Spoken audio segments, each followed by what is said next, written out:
बाळापूर तालुक्यातील देगाव गावात 30 डिसेंबर 2025 रोजी एक मोठी व वजनदार नीलगाय नर विहिरीत पडल्याची घटना घडली। सुमारे 200 किलो वजनाचा हा नीलगाय नर अत्यंत धोकादायक अवस्थेत विहिरीत अडकला होता। ही विहीर मोठ्या दगडांची असून त्यातील दगड सतत कोसळत असल्याने रेस्क्यू कार्य अधिकच जोखमीचे ठरले होते।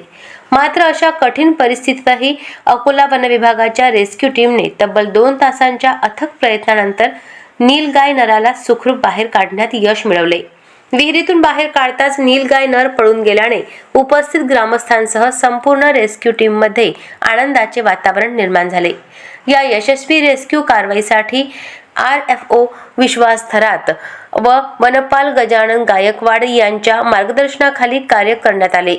वन विभागाचे वनरक्षक तथा शूटर संघपाल तायडे यांनी नीलगाय नराला योग्य ठिकाणी अचूक डार्ट मारून तात्पुरती बेहोशी दिली, जी या रेस्क्यूसाठी अत्यंत आवश्यक होती। तसेच मानद वन्यजीव रक्षक बाळ काळणे यांचा योग्य निर्णयही रेस्क्यूसाठी मोलाचा ठरला। या मोहिमेत यशपाल इंगोले चालक, आलासिंह राठोड चालक, तुषार आवारे, डॉक्टर प्रवीण पवार यांच्यासह संपूर्ण रेस्क्यू टीमने जीव धोक्यात घालून मेहनत घेतली। गावकऱ्यांमधून रवी गावंडे, सुरेंद्र गावंडे, गजानन ढोरे व गौरव कोगदे यांनी देखील मोलाची मदत केली। अत्यंत शक्तिशाली व घाबरलेल्या अवस्थेतील अशा वन्यजीवाचे रेस्क्यू करताना प्रत्येक क्षणी धोका संभवतो।